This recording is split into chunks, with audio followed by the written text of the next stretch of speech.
that's awesome. I think it's crazy just like how far transparency goes in like a time like this, especially like you were saying, like meeting students where they are and letting them know like it's okay to not have it all together. I don't have it all together. I don't have it all together.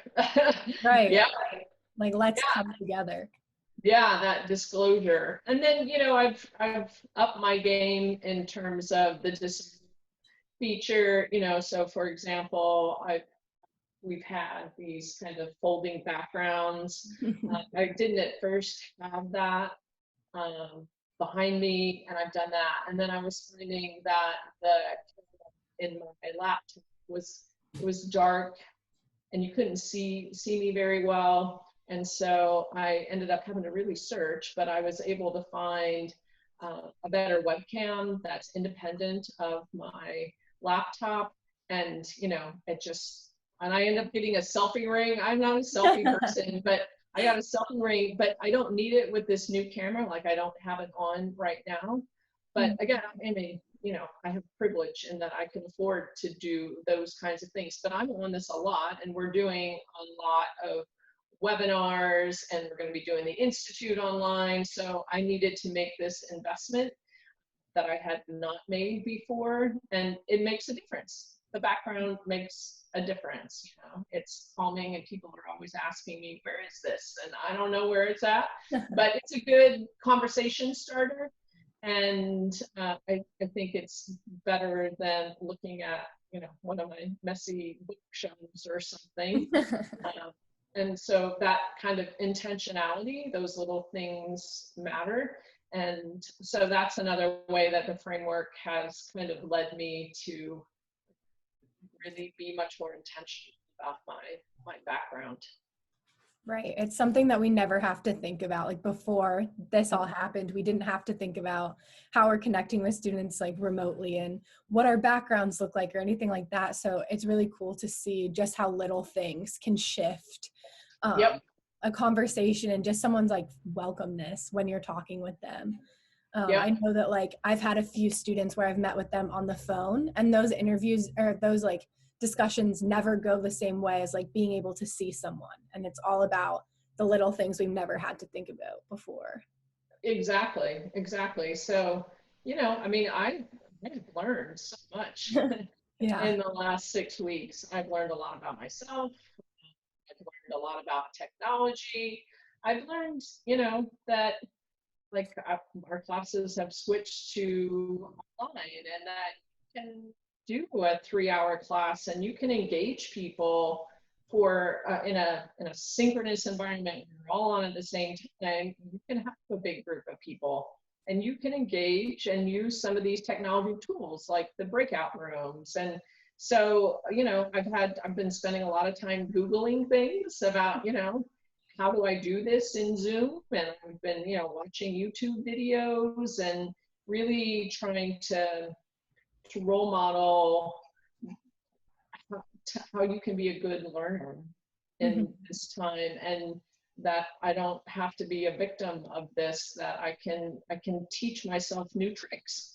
And that I think is an important thing to do and to role model when we're working with students.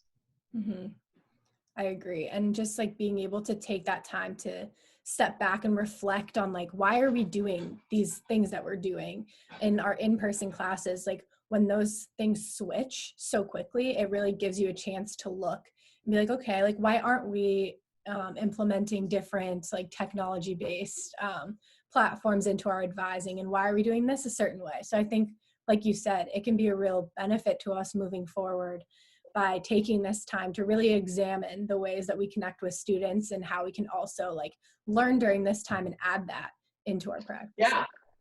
Yeah. And like things like when we go back to our new normal, whatever that looks like, if we are lucky enough to be in in-person classes again, like if I was going to the NACADA conference or something, I would typically cancel class that night. I don't think I would do that. I think I would have just do the class via Zoom, and I would have never done that, I don't think, because I didn't feel like that was a legitimate option. It's a legitimate option. And, if I'm not feeling 100%, you know, and I felt like I was coming down with a cold or, whatever, I wouldn't hesitate if I was able to give people enough notice, right? And that it would be at least 24 hours, that instead of meeting in person, we're going to meet via Zoom and here's the link, like those are going to be new tricks in my bag that I wouldn't have done had I not done this. And then, we're going to do these institutes. We're going to do 2 institutes this summer, and they're going to be live and online. And we're going to learn a lot putting that on. And, I'm looking at all kinds of new, websites and technology that we can kind of up the game, and then it's just Zoom breakout rooms, and that I believe, and I wouldn't have said this before this happened, that we can create community in a Zoom room.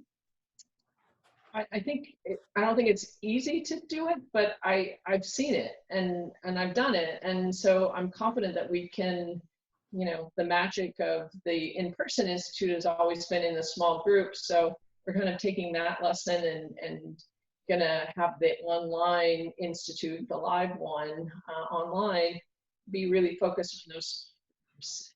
So it's all good. We're learning, we're growing, Yeah. And like, I know I talked with other graduate students in my program, and they're kind of talking about the different things that they're doing in their offices to adapt. And they're talking about how they're actually getting more connection with some students who consider themselves introverts, like you had talked about Yes. earlier. And like, Yep. One of the tactics that they're using is actually meeting with students virtually in a game setting, which I thought was so interesting. And I feel like we never would have thought about something like this. And students who really thrive in like a video game type of setting, actually connecting with students through that platform. And so like creating connection. And I think you're right. Like everyone thinks about, oh, well, we're not going to be able to do this way. And oh, well, it's not the same, but we can really create so many more connections in different ways than we'd ever thought.